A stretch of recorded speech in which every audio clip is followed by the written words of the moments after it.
Okay, we're going to call the meeting to order, seeing it's 4 o'clock. 2 o'clock, 4 o'clock somewhere.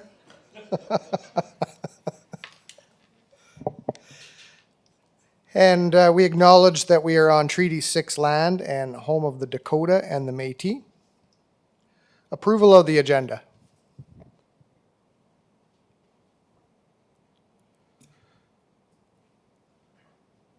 Comment didn't work. So moved. Thanks, Mayor Dion.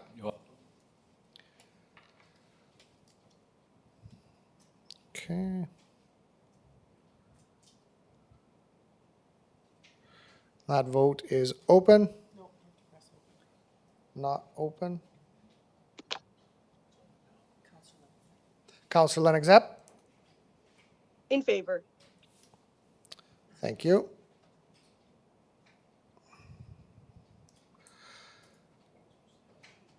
Motion's carried. Declaration of conflict of interest. We all know what that's about. I don't think anybody has any. Adoption of the minutes.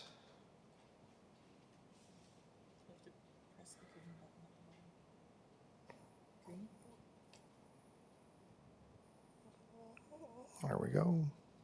Councillor Miller. So moved, Chair. Thank you.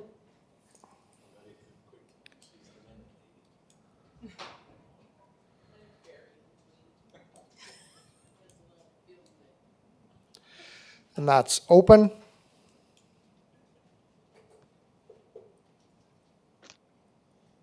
Councillor Lennox Epp. In favor. And that's carried. Delegations. Item 5.1, SaskPower presentation on the Energy Assistance Program. Virtual presentation from Monica Waba, consultant, customer solution SaskPower. And Monica, I believe, is on Teams. Can you hear us, Monica? I can. Can you hear me? Sure can. You can go ahead when you're ready. Okay, great. Can you see me? No, No? we see a door Do you need to? You see a door? Oh, let me try that again. and some plants. See what I can do here.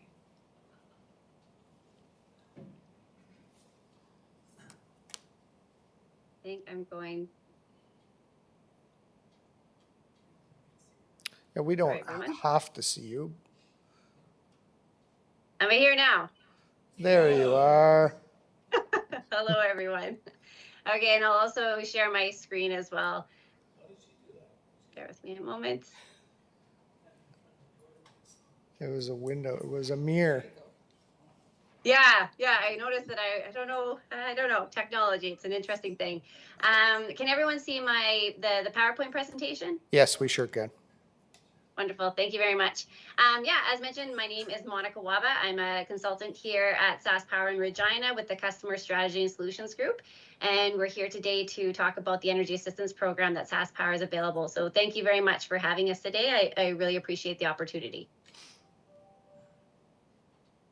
Okay, so first of all, I'll just give a little bit of background and overview of what the program is, how it works, how it's been performing to date, and what we're looking for to talk about with the City of Prince Albert and see how we can engage together and collaborate together on this program.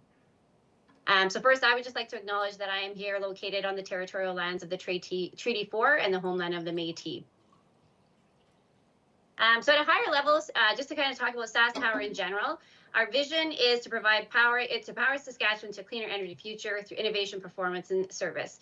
The mission here is kind of more of a focus for today's topic, ensuring reliable, sustainable, and cost-effective power for our customers and communities. And we have our values of safety, openness, and collaboration and accountability. So those are the things that I want to talk about today, especially around the cost-effective power and collaboration opportunities with the city, and the cost-effective power being around energy affordability challenge that we know that our customers face, and some of the ways that we can provide support to our customers. So overall, our customers have expectations of SaskPower. They expect that we are doing everything we can to keep rates affordable and deliver reliable power. We understand their unique needs, we communicate with them effectively, and we are easy to do business with. So when I lead into the Energy Assistance Program, this is one program that was developed back in 2019 with a funding partnership with the Government of Canada to help achieve some of those customer expectations, as well as the objectives of helping customers save money on their bills, improve the comfort of their homes, reduce GHG emissions, and reach over 3,000 homes. The program provides support to customers to help address those affordability challenges. As I've mentioned, it is available to income qualified customers who, as a household, have an income of less than $70,000 annually. They'll have access to the following, or they do have access to the following: free home energy assessments, free product upgrades, which include the list that's identified here of LED light bulbs, smart thermostats, power bars, high efficiency shower heads and faucets, and drying racks. And then they also receive one-on-one energy education through our hired and trained energy coaches that are the ones that go into the homes, do the assessments, engage with the customer, and do the basic installations as well. So how this works, and from a customer perspective, what does this look like? So the eligible customers, they can apply online. They receive a confirmation email from us, and then they can reach out to our team at any time if they have any questions or concerns or want to talk about any of the other details. And then our team will schedule the appointment. We visit with the participant, conduct the assessment, the installation. It's really a turnkey solution for the customer to make it as easy as possible for them to participate in. Sorry, just one moment. We had some technical glitches. Your voice is changed. And we can't quite understand for some reason. I don't know whether that's on. Can you hear me okay? I can hear you just Oh, fine. there, we got you back perfectly. So Okay. we about your last Should 30, I go back? about 30 seconds, but you're okay. Just proceed. Okay. So yeah, so as I mentioned, eligible customers, how they can participate, and then in turn what our team does by scheduling appointment, visiting with the participant, doing the assessment, the installation, really trying to make it a turnkey solution for the customer so that it's easy for them to participate in and there's no barriers for them as well. And then we provide them with support throughout the process. And then in turn, they receive that energy coaching, the products, installation, a summary of energy saving tips and recommendations, and then a full report as well that they can have afterwards, after the coach is gone and all of the installations have been done. So we work with a company, a delivery partner called EcoFits. They're a Clear Result company to implement this program. We've worked with them on a variety of other programs, and we have a really strong relationship with them. They have strong experience in implementing these types of programs across Canada. So they're the ones that help to support the energy coaches, the outreach coordinators, the customer service representatives, and the project administration and the delivery services as well. So as I mentioned, there is the customer eligibility component, but we do keep it fairly easy. We don't want to put any burden on the customer to be able to have to submit a lot of documentation to prove their eligibility. We just ask that they self-declare that their household makes an income of less than $70,000, that they either own or they rent. Renters are eligible. They'll just need to get their landlord's permission, and that they are SaskPower customers. So they do pay, the bill is in their name and they pay their own bill. So to date, we have reached out and participated with over 1,000 participants across the province. We've installed nearly 50,000 energy efficient products, and actually we provide this community to over 100 communities, or this program to over 100 communities across the province, not just 80. And so how we've been doing that is through a lot of stakeholder support. So through various associations, municipalities, local champions, not-for-profits, just a variety of organizations and entities that can help us to get the word of mouth out there about this program and to reach those customers where they're at. So being able to engage with customers with where they're going to seek help, where they already are, so that they can find out about this program easily and they can sign up easily and receive some additional support. So that's where we are talking to the City of Prince Albert today. We're looking to see about having some sort of promotional, and we'll provide some suggestions on how to promote this program if you are so interested, whether that's through your social media, through local events that are happening, if there are pop-up, registration clinics at some community events or locations that could be applicable, having brochures and flyers available to eligible participants, and then through other media channels as well. So these are sort of the more traditional ways, but just looking to get the word out there about this program so that we can reach as many eligible customers as possible. And we look forward to the opportunity to be able to work closer with the City of Prince Albert on this program and potentially others to help our customers save money on their bills, increase the comfort of their homes, and learn more about energy efficiency and how they can help to reduce the electricity use in their home and still maintain that comfort level. And that's all for me. If you do have any questions, I am the program lead on this program, as well as other income eligible types of programs and Indigenous programs. And there's my contact information there. So happy to address any questions or whatever else is needed of me next. Good, thanks for the presentation, Monica. We do have a couple of questions on the floor here. We'll go.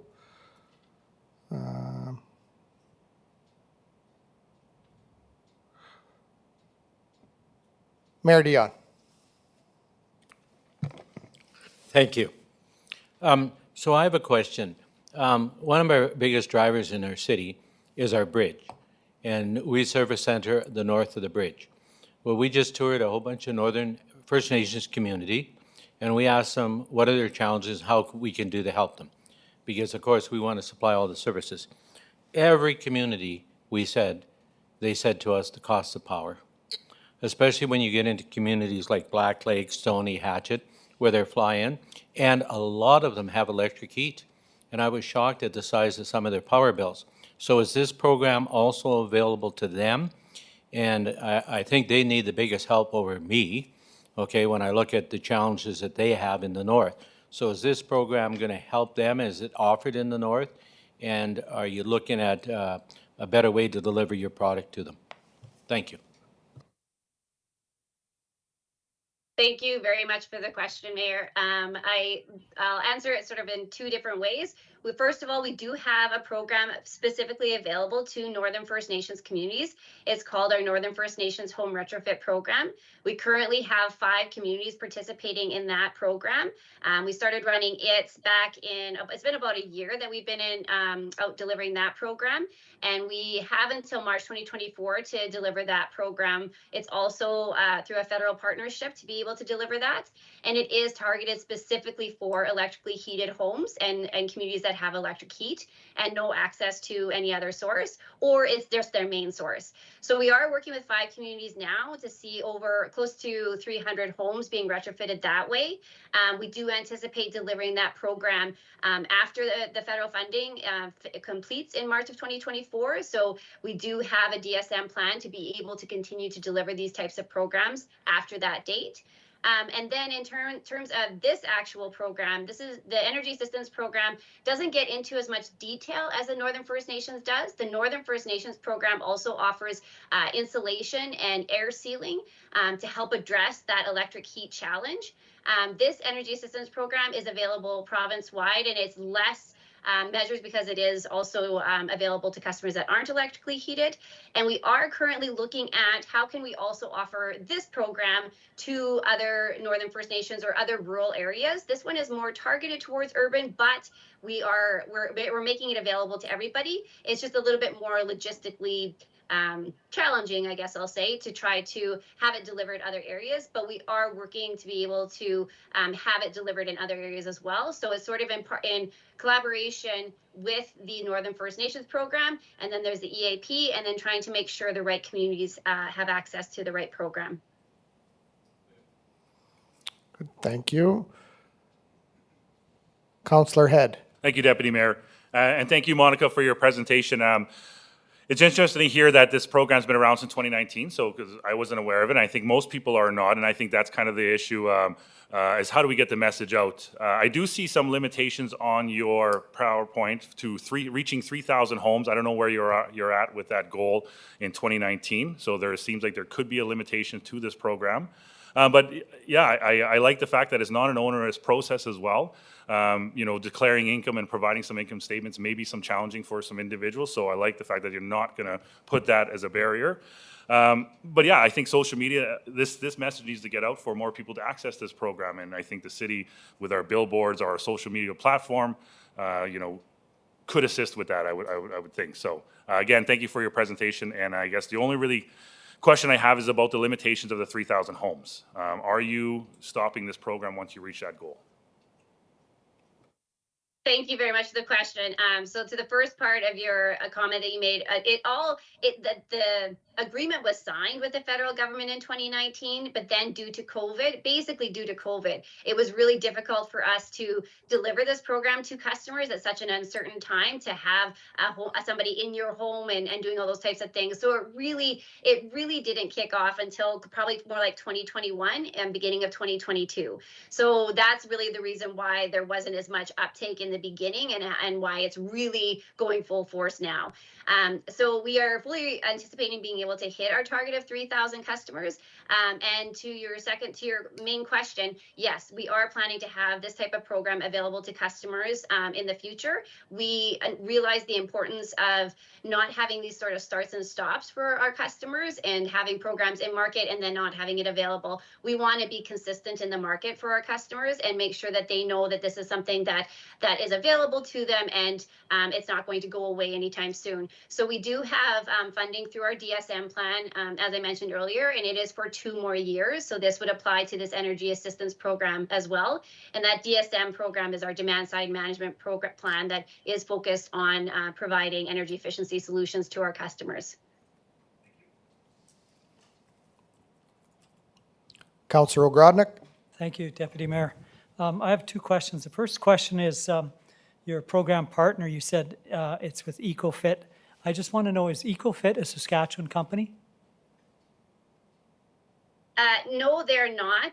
They are located, I think their main location is in Ontario, but they have a branch here in Saskatchewan. We went out to full RFP for this particular program, and they were the ones that were able to deliver this program and have a presence here in Saskatchewan, and had the resources and capacity to deliver it the way that we needed to have it be able to deliver to these customers. Okay, thank you. And my second question is, I'm glad that you're trying to help residents of the city.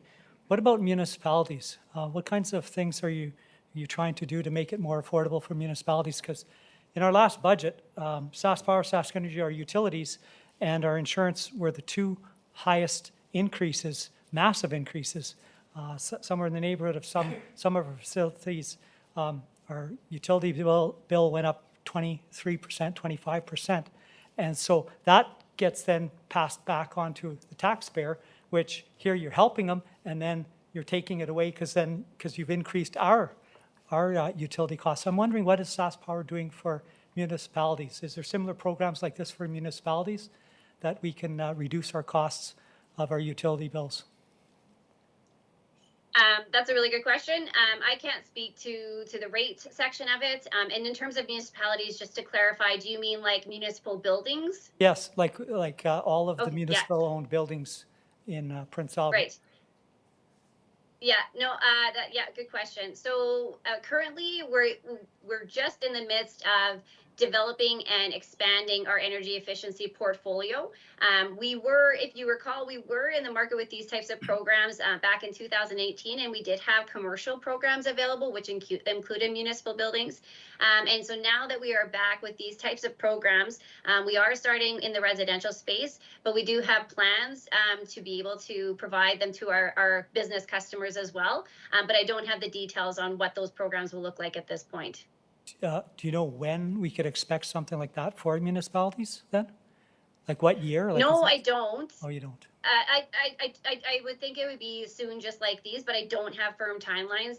So what I could do is provide, if you're interested, provide your information to my colleague, and she could provide further updates on what those timelines look like, and what is what the overall programs could potentially look like. Thank you. I'd appreciate that. Thank you. Sure thing. Councillor Kilmer? Thank you very much, and thank you for the presentation, Monica. A thought with the social media, residents that I talk to, they are very wary of people coming into their home. They're not 100% sure about who this person is, what it looks like. I did explore on social media this, I looked for the energy assistance program to see what's out there already.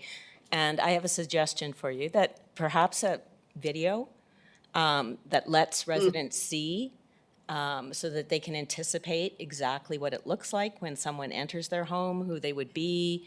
Little snippets like that would really help people that I know open their doors and want to invite this program into their house.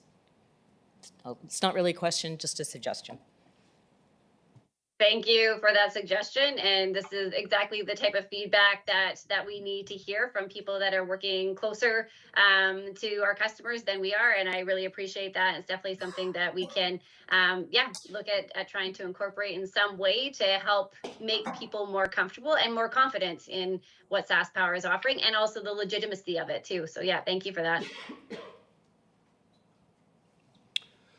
Okay, I don't see any other lights on. I think that's it for questions. So thank you, Monica, for the presentation. We appreciate it. And good luck running the program. Wonderful. Thank you very much for your time. Bye, everyone. Okay, any further discussion? No? We have a motion. Mayor Dion. I'll move the recommendation that we receive and file. But actually, I would like to change this. Receive and file, but I also want it sent to our communications department to see what we can do to help with this program. To see if we can put it on our social media site, you know, if you just forward it to them.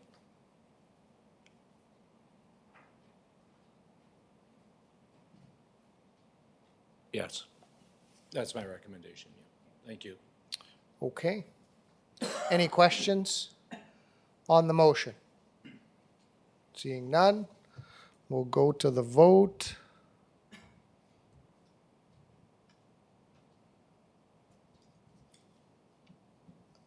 That vote is open. Councillor Lennox Epp? In favor. Thank you. That motion is carried.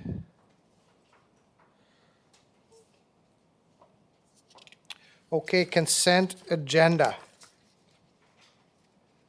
Have any items that want to be pulled? Tara Lennox up. Okay. Councillor Kilmer. 6.7 and 6.10, 6.10.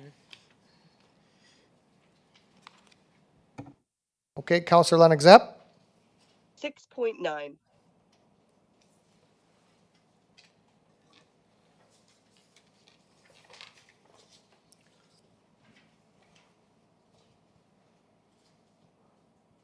Councillor Miller. I'll move the rest. Thank you.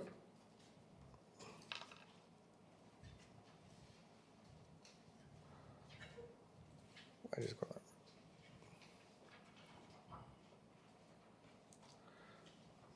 Okay, and we're open. Councillor Lennox Epp. In favor.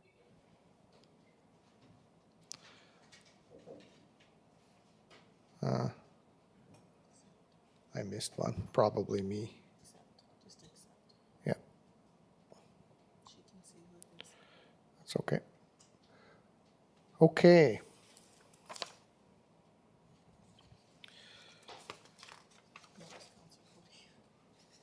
Pardon, was it? Okay.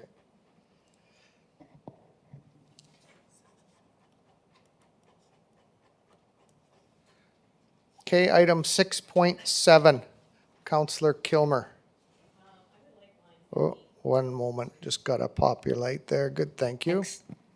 Go ahead. I would like to pull line 15, Badger Meteors, meters for 64,996 and 49 cents, and also line 109, Capstone Marketing, 4,624 and 98 cents. And I'll move the rest if there's no others. I'll move the report. Okay.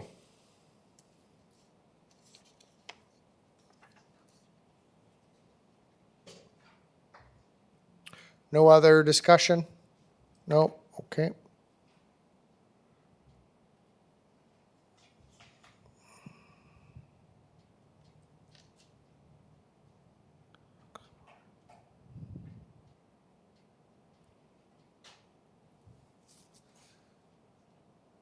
Okay, that vote is open.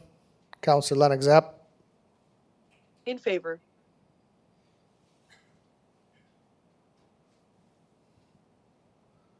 still missing one. No, we're good now. That motion's carried. Item 6.9, restrictions on methadone dispensaries in certain zoning districts. Councillor Lennox Epp. Thank you. I move a motion that administration draft an amendment to the zoning bylaw regulations to lessen restrictions on methadone dispensary locations.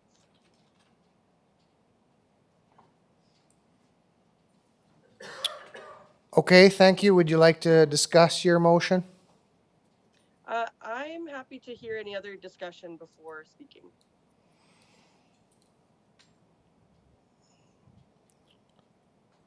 Mayor Dion. Well, I won't be supporting the motion, and I'm sad that our colleague isn't here to debate it face to face. I don't like debating it over the telephone, but I don't support it. It's working. We had one inquiry. Of course, whenever we seem to get one, no matter what it is, we seem to want to go off the races and change the world. Well, I believe the amendments and the policy that we have now works, and that we should leave it alone and not tamper with it. So I won't be supporting the motion.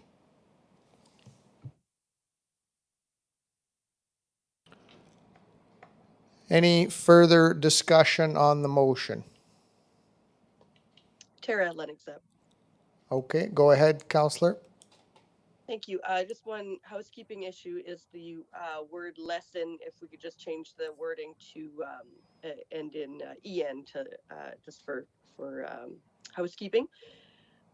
So currently, we have a bylaw that we as council enacted in 2018 that states that methadone dispensaries cannot be located in all of the same zoning areas as drugstores.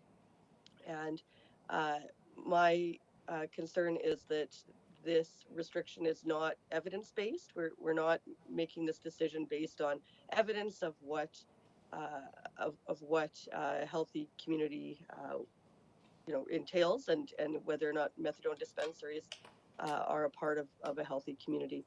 And so reading this report, it is up to us as council. We make this decision, we are in control of this zoning issue. And so I am hopeful that other members of council may be as concerned as I am, that we want to make evidence-based decisions, and restricting methadone dispensaries is not based in any fact. And so I'm hopeful that this motion passes. Thank you. I will provide my comments. I won't be supporting the motion. I heard from a large volume of people over the last discussion that weren't in favor of having methadone clinics just wherever. And they believe that the zoning that we have right now is working. And that was a large number. That wasn't one individual coming and saying, hey, you know what, open these up. this was a large number of people speaking against, and, you know, we also have to worry about the health of other residents, and, sometimes their words matter as well. And so I won't be supporting the motion.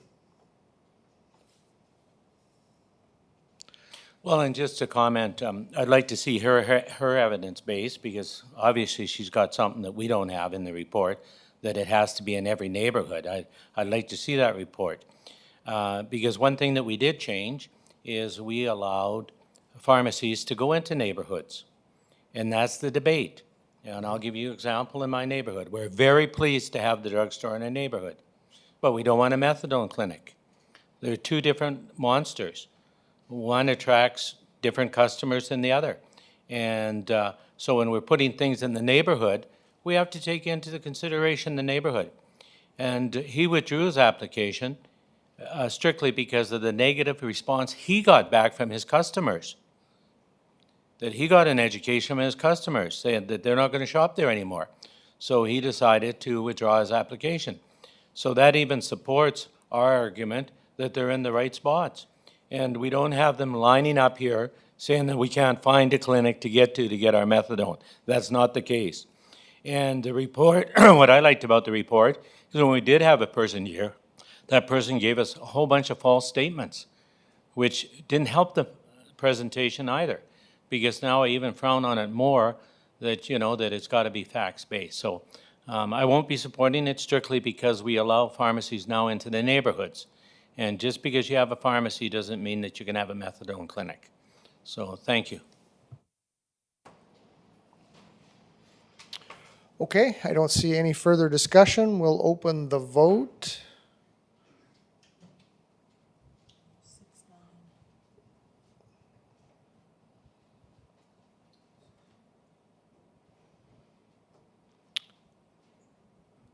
That vote is open.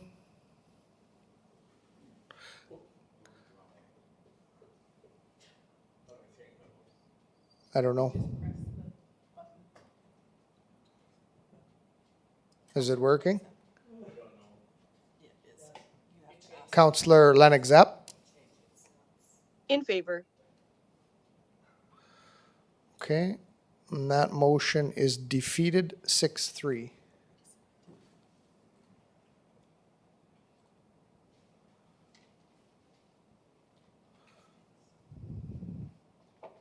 I didn't see the list there.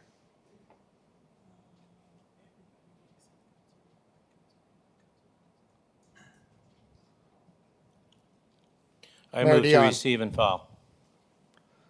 Thank you. Any discussion on this motion? Seeing none? Are you okay? Okay. One moment.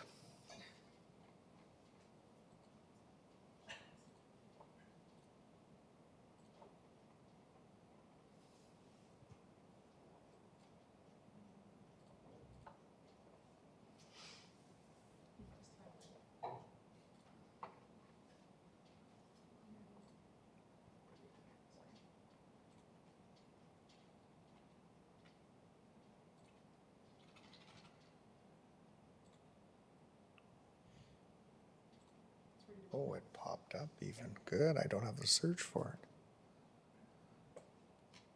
Okay, that motion's votes open. Councillor Lennox Zapp. Opposed. Thank you, and the motion is carried.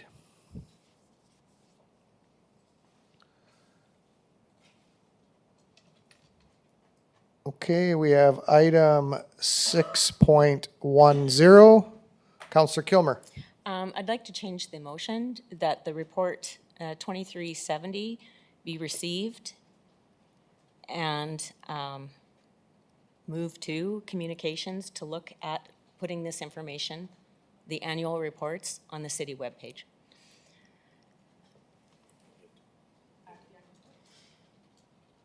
Add the annual report to the city's webpage. there's a lot of good information on, within this report. And I wanted to look back at other reports from the past years and just kind of look at the good work that our fire department has been doing, and had difficulty locating any of the annual reports. So I think it just helps our residents. So that is why I think that this would be a good idea. Good, thank you. Any further discussion on the motion? Hearing none. I'll call for the vote. 6.1. Oh, I don't vote on that one.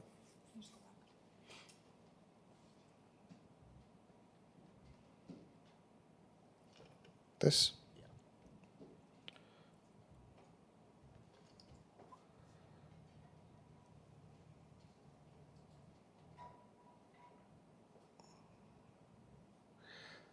Okay, vote's open.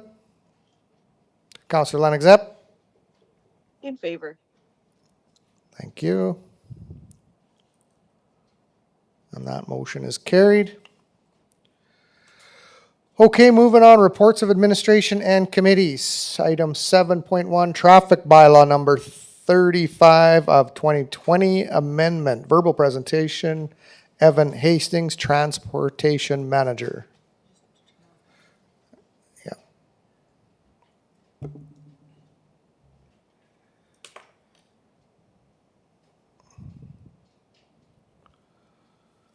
Go ahead, Evan. All right, well, good afternoon, everyone. The purpose of this report is to amend the traffic bylaw to include defined on-street parking limits for recreational vehicles and to extend the limits of 4 30-kilometer-per-hour school zones in the city. So first, we'll discuss the school zones. The amendments to the traffic bylaw are required in accordance with City Council Resolution Number 8, dated January 23rd, 2023. This resolution implements 4 new 30-kilometer-per-hour school zones at the following locations: Queen Mary Public School on 15th Street West, École St. Anne's at 6th Avenue West, Princess Margaret at 4th Street East, and Riverside School on River Street East. Following this bylaw amendment, the Department of Public Works will install the 30-kilometer-per-hour school zone signs prior to the start of the school year. The department will consult with the city police and communications department to create a media strategy to inform the public of the new school zones. Next, we'll discuss the recreational vehicle parking. So, at current, the traffic bylaw restricts motor vehicles over the length of 8 meters from parking on any residential street for any period longer than required to take on or discharge cargo. So essentially, this is causing people problems if they want to take their camper back out of storage. They don't have any time to park on street and, wash it, clean it, load it. That's not included. Next, it's important to define what a recreational vehicle is, as it changes from city to city and from person to person. So in the context of this bylaw, a recreational vehicle is a self-propelled or towed unit designed as a temporary living quarters for recreation, camping, or personal use, and is no way to be used for a commercial purpose. This definition also includes trailers loaded with a boat for the purpose of recreation or personal use. Essentially, this definition just includes RVs, campers, motorhomes, and boats, personal boats. After review of comparable Western Canadian cities and to maintain consistency with our current 48-hour on-street parking limit, the following amendment is proposed. An operator of a recreational vehicle shall not park the unit on a public street in the city for more than 48 hours, following which the operator shall move the recreational vehicle to an off-street location for a period of not less than 48 hours. So this is just to ensure that people are actually using the bylaw the way it's understood, and they're not just moving their trailer, 1 foot at a time to avoid parking tickets. The recreational vehicle must also be parked not less than 25 meters from any intersection to allow motorists proper visibility of traffic signage, pedestrians, and other road users. The proposed bylaw amendment allows recreational vehicle owners adequate time to load up and head to the lake or wherever they may be headed, and balancing the livability of each neighborhood as well as road safety. So thank you, and at this time I can answer any questions. Councillor Head. Thank you. I don't have any questions at this time, Evan. I do thank you for working on this amendments, on our bylaw amendments. I know we had some discussion around the school zone, so I was happy to see that inclusion. And I've been, more and more the summer's been coming around. We see recreation vehicles in our city, and so this is a timely bylaw as well. So thank you for your work on this one. I'll move the recommendation.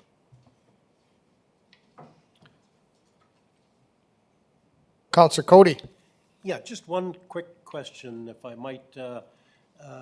Under recreation vehicles, it says in there, this definition also includes trailers loaded with a boat for the purpose of recreation or personal use. Is that the only kind of trailer you're going to give sway to? Because lots of times you have trailers out there, they're long and they have no boat on them because they're used for not recreational purposes, but for business purposes. And I'm just wondering, do they qualify as well, or are they going to be exempt, or are they not going to be exempt? This bylaw would just be for recreational vehicles, so that would be just boats for personal uses, camper trailers, motorhomes, that sort of thing. Work trailers or trailers used for commercial purposes would not be included. So in other words, what's their length of time? Well, currently, if it's one singular vehicle over 8 meters, it's just whatever time to take on or discharge cargo. However, usually it's a tandem of vehicles, in which case each can be up to 8 meters long, and they'd have 48 hours. Yeah, the ones I'm referring to is a ton truck with a long trailer. Yeah. So if the trailer's over 8 meters, they could be ticketed if they're just leaving it overnight. However, if it's a trailer under 8 meters long and a truck under 8 meters long, they can park 48 hours. Okay. Counselor Kilmer.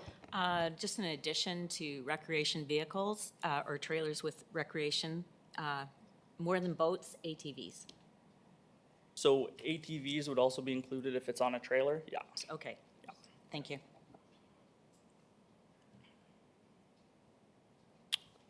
Wonderful. Thanks for the presentation. We'll go to the vote.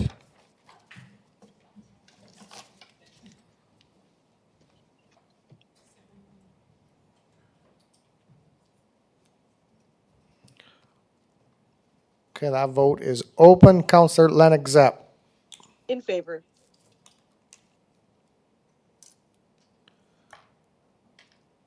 And that carries unanimously. Thank you very much, Evan. Okay, and we have item 7.2, Municipal Cultural Action Plan Update PowerPoint Presentation. Judy McLeod Campbell, Arts and Cultural Coordinator. Go ahead, Judy. Okay, thank you. Thanks for the opportunity to provide an update on the culture plan. I'll go through some highlights from 2022 and then get into a few things that we're working on here in 2023. I think everyone's familiar with the Municipal Cultural Action Plan, but just a really quick background. Consultation and research started in 2015. The plan was created in 2016, and we've been implementing and evaluating since and are in year 7. And essentially, it's to make our community stronger, a stronger cultural community. We've received funding from the city every year since the culture plan started, as well as through SAS Culture Grant, Community Cultural Engagement and Planning for the last 9 years. Approximately 61% of the funds used on the city's initiatives towards the culture plan are through the city's revenue, and the other 39% have been self-help or other grants that we've been able to find. Our working group continues to be very active. We've got about 15 to 20 people attending each meeting. We've had one meeting to date and have another one coming up this week. Each year we also do an evaluation, and so that was attached to the report. I won't get too far into it, but I will provide some of these highlights.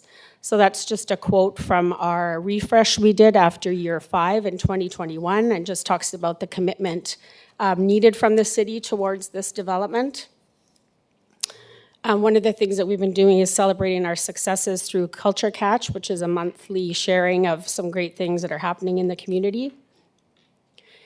2022 had a really great year with our Artist in Communities project. This is funding from the city, Sask Arts, and the Community Initiatives Fund. We had 5 local artists, a coordinator, mentor, and working in 14 different community organizations with 127 programs, 731 participants, and an exhibit held last year as well. The Orange Shirt Day stencil that we created uniquely for the City of Prince Albert was lent out 8 times last year. We saw it throughout the community on sidewalks, painted in windows. as well as we had a National Day for Truth and Reconciliation and Orange Shirt Day where several organizations worked together to provide events along the riverbank, celebrating our community, bringing us together and working towards reconciliation. Community Building Youth Futures, I know you've heard some presentations from them. A couple of things that they worked on in 2022 was taking the lead on the Community Youth Powwow, Heart of the Youth Powwow. They were involved with the city's mural project that's just outside and to the left of this building, working with Saskatchewan Council for International Cooperation as well, and their online directory, which is there to help youth find the services that they need through videos. We also, throughout the year, worked on many initiatives to promote and practice inclusion and diversity, things like culture days, sharing our celebrations through social media, and we had a workshop building equitable and inclusive communities, just to name a few examples. Culture Days events included 19 free activities throughout our city. We also worked with the Knowledge Keepers and Wilna with communications to create a video with the pronunciations of the Indigenous names of River Street and posted this on the website and facility monitors. The Knowledge Keepers also recommended future Indigenous naming initiatives, including a street or road in the new development, Grandmother's Way, and the boat launches as their next priorities. This is just an example of how other plans link to the culture plan. So at Little Red, we had and continue to have a number of significant improvements. And so this is a good example with the 3 new bridges last year, new paved trail in the Rotary Adventure Park, which will be opening soon. In 2022, we also updated the cultural inventory, which is on the website. So we communicated and consulted with the community, updated this so that it was just a little bit more user-friendly to be able to be sorted by main function areas. And then, of course, as I mentioned, there's lots of community organizations that do a lot of things towards cultural development in our city, and these are just a couple examples. The Prince Albert Historical Society had an incredible year in 2022. I won't go over all the things, but the new permanent Indigenous history exhibit that they have, which also received a major award, their partnership with First Nations University to analyze archaeological material, and many, many more. And the last example is the birch or the willow canoe that was done through the Man Art Gallery as a temporary public art exhibit on the riverbank. So in 2023, we have a few things that have happened and are continuing to be worked on. We had further down the road with Cadmus Delorme, that was 2 events, one targeted for youth and one for the public at large. Again, working towards reconciliation in our community. The Little Red River Park signs, which we hope to install out at Little Red, the land acknowledgement and Dakota Village history. The awareness days to promote understanding, inclusion, and respect. And these are chosen to fit our community's culture and demographics. The continuation of the Artist and Communities project, installation of the 2nd Avenue banners, delivery of 2 small micro grants to the community for new events and for inclusion, diversity, and accessibility. We recently put up the pop-up poetry project downtown and on the riverbank, have a shirt design contest that's underway, and then are planning culture days for this year.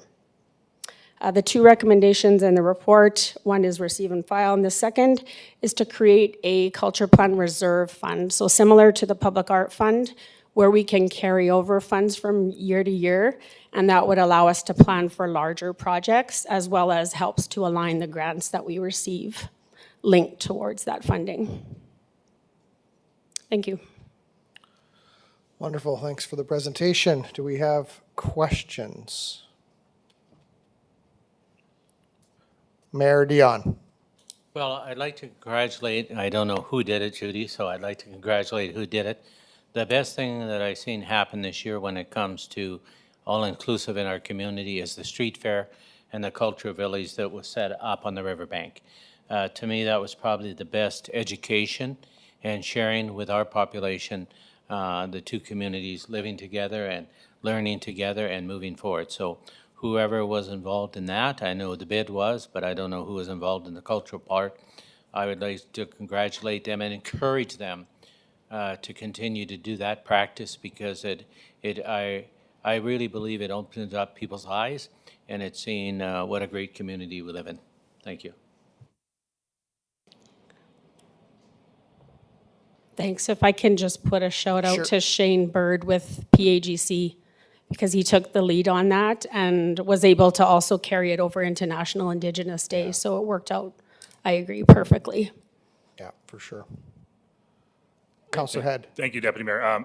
And thank you, Judy, for your report. I mean, always exciting to read a very lengthy report, but it just highlights all the activities that are going on in our community, and it's credit to all the people involved hearing about your quorum and meetings. A lot of people are participating, and I would be more than happy to move the recommendation here today.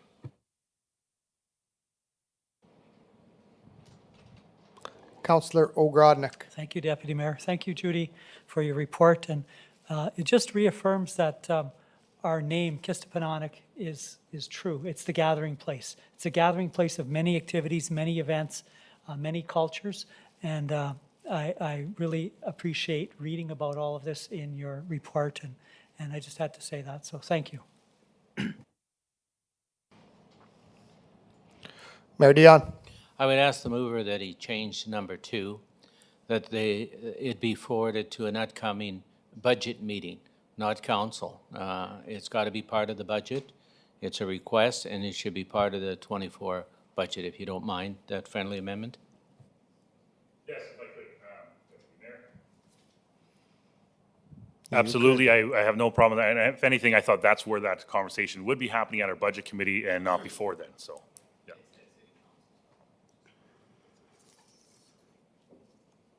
Okay, thank you. Any further discussions or questions? Seeing none, we'll go to the vote. Thanks, Judy.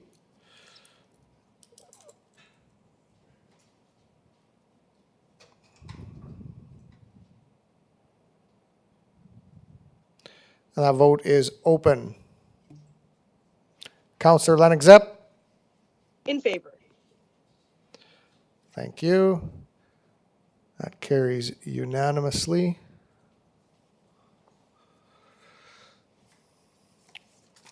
Okay, moving on. Item 7.3, regulating hours of operation for liquor stores and convenience stores. Verbal presentation, Craig Gettinger, Director of Planning and Development Services. Go ahead. Oh, you have a button. I'm good. I do. Oh, yeah. Thank you, Deputy Mayor, and thank you, members of council, for the opportunity.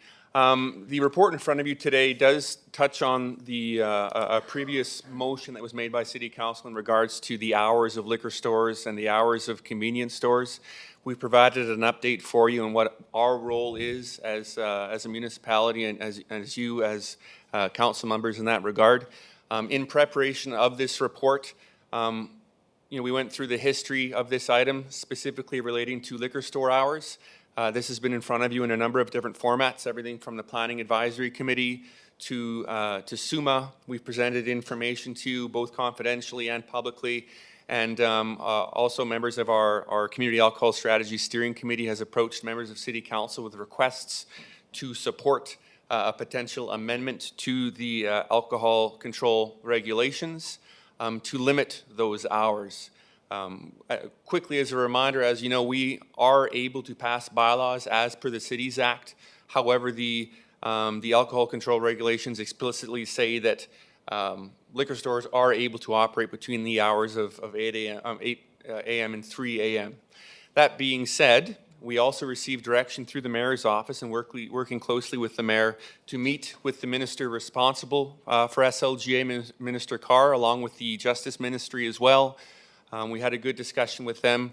At that time, the mayor very pointedly asked, what are your plans, if any, to amend the regulations to allow us as a municipality to have more control over our liquor hours?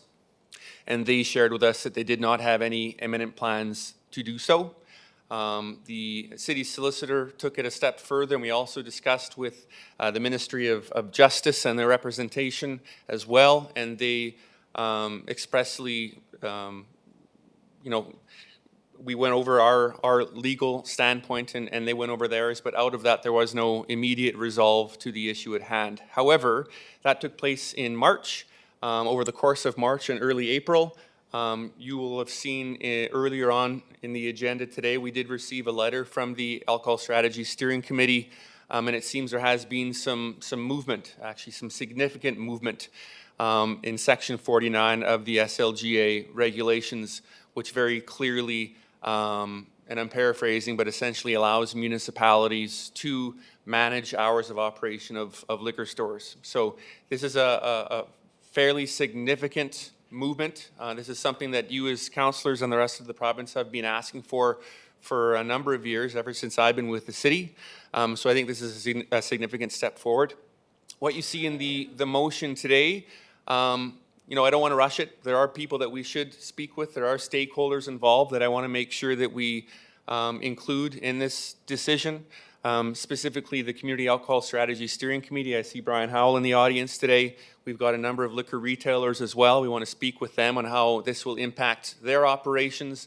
And we want to make sure we bring back a recommendation that is based on you know, factual information, how our businesses will be impacted, how our residents will be impacted, and bring forward a motion that, again, contains all of the information and that background information. So that is what the recommendation in front of you represents today.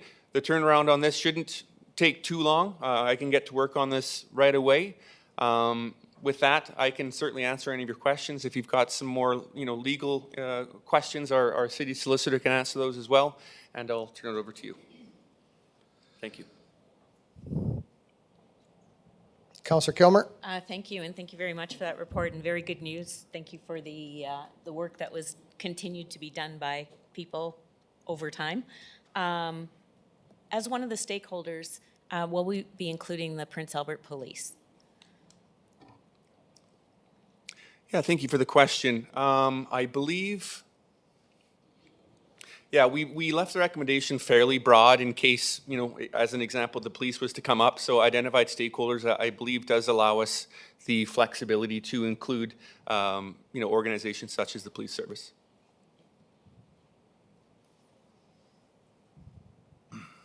Councillor Head? Thank you, Deputy Mayor. And I want to thank the work of so Brian Howell and all the work of the Community Alcohol Strategy Steering Committee work that they've done, the advocating on behalf of safety on our residents, and, you know, lobbying levels of government to ensure that this is happening. So I'm glad to see that the law has changed to allow some flexibility for municipalities. I'm not opposed to reducing hours, I have to say. I look at some of our community around, our stores around cannabis closed at 12. I look at our vape shops closed by 7. People are aware that these buildings close and they make arrangements to do just that. So I can't tell you how many calls I got from a bus driver saying our liquor stores are open at 8 a.m. And not just a drive-through, you can walk up to the window and grab it. And I think, you know, too often we hear that from our school bus drivers, our kids are seeing this. And then I feel like there's no good coming out of buying alcohol at 3:30 in the morning or 3 o'clock in the morning. So reducing these off sales, and of course, want to hear from our business community, want to hear from our police, want to hear from all the stakeholders. But I feel it's a little bit of credit going to the Sask government. I'm glad they finally heard us, finally listened to some of the councillors and mayors across the province to make this change into the law. So I'm interested to hear what the comments are, yeah, and how we move forward with this new change. Mayor Dion? Well, I move the recommendation, but I just want to add another consulting into that. If you could scroll up a little. That's it? Well, somewhere I want to put in there that we, so put number 3 or 2, whichever order you want to put it in. Number 3. That the planning department also ask for a report and a review from the city of La Ronge, who is implicated, who has put in sales from 11 in the morning to 11 at night, so we can hear what their experience has been, both pros and cons.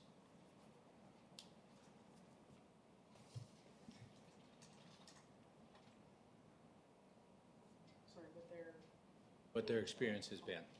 It's good. Yeah.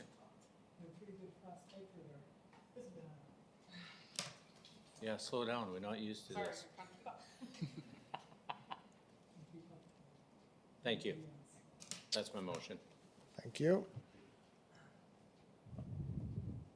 Councillor Miller. Thank you, for Deputy Mayor. I'm going to take a conflict of interest. I sit on the steering committee, so I won't be voting. Okay. Thank you. Any further discussion? Seeing none, we'll go to the vote.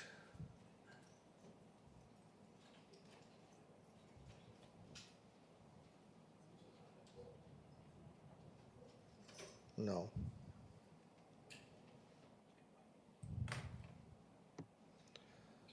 And that vote is open. Councillor Lennox Zepp. In favor. Thank you. Carries unanimously.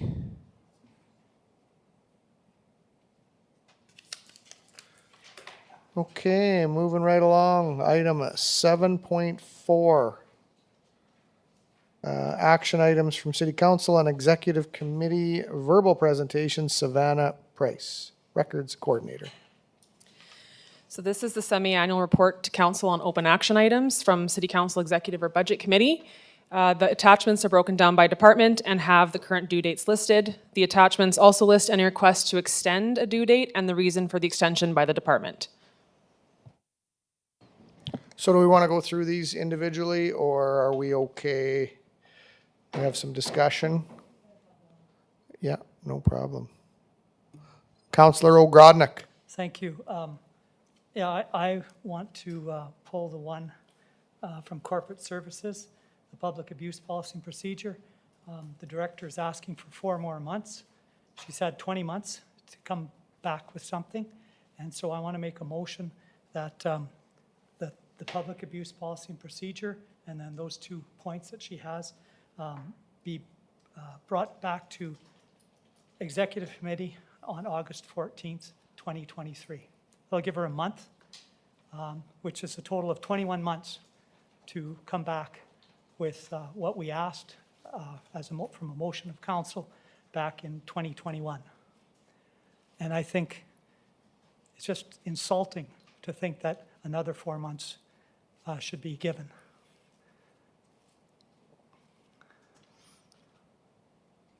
What item was that? It's under corporate services,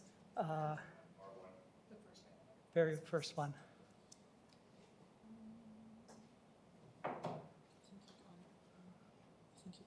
When I brought it up in March, it was supposed to be June 1st. We were supposed to have it for our June meeting, and it wasn't ready. I brought it up again at the last meeting in July, Oh, yeah. early July, I think it was, or I can't remember when it was. Our last meeting, last week, actually, yeah. And so now I'm saying that she has 1 month to get this completed, which is a total of 21 months to get this completed. Okay.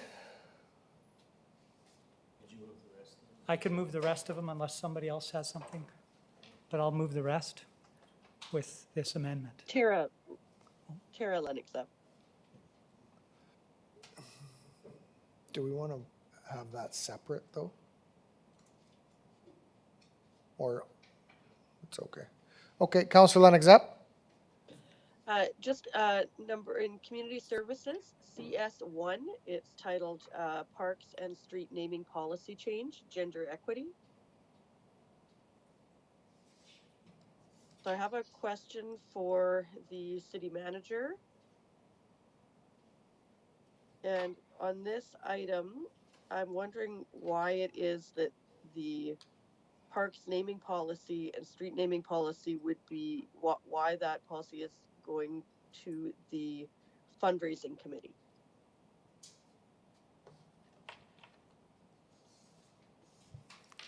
So the gender equity part of it isn't necessarily going to the fundraising committee. What we're trying to do is we have to we're looking at bringing back the policy. It's the city's naming rights and sponsorship policy. So for parks, that is part of a naming rights.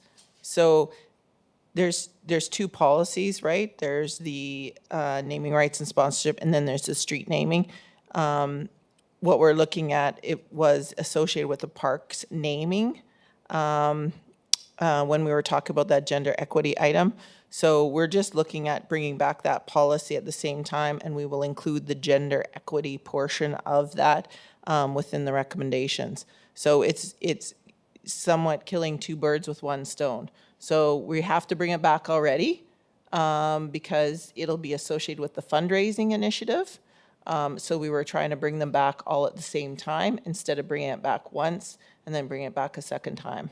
So we're just trying to do it all at one time. The street naming policy is actually, that would be through planning, so we'll look at that as well. But we're just trying to do it all at one time instead of bringing them back at separate times. And may I ask the city manager, I have no problem with that. Just to clarify, the motion that passed is to review the parks naming policy and street naming policy and have language in terms of diversity and gender equity in that policy. Do we expect that we will see that come out of this report? Jody, go ahead. Director. Thank you, Mr. Chairman and City Manager. To Councillor Lennox Epp's inquiry, so we don't particularly have a specific parks naming policy. That falls under the naming rights and sponsorship policy that the City Manager is referencing. So any park that's named or facility falls under that policy that has been referenced. So the gender equity portion will be part of that policy amendment that is also considering some of the changes that need to be done in line with the fundraising campaign. Thank you. That sounds fine. Okay, we have a motion.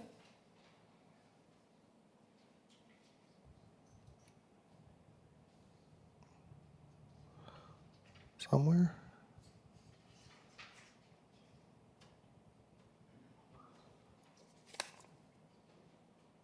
$7.4. Right there. And the vote is open.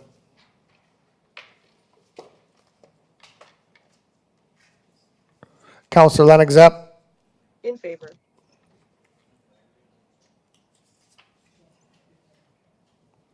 Okay, and that motion is carried.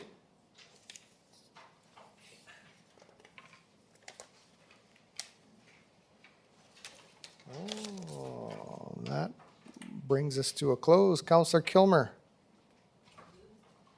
For adjournment. Motion to adjourn. Oh boy, oh boy, oh boy.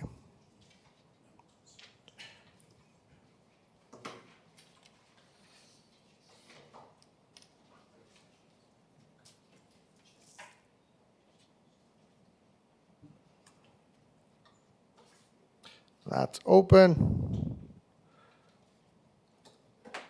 And Councillor Lennox Epp. In favor. Thank you. Accept, and we are adjourned.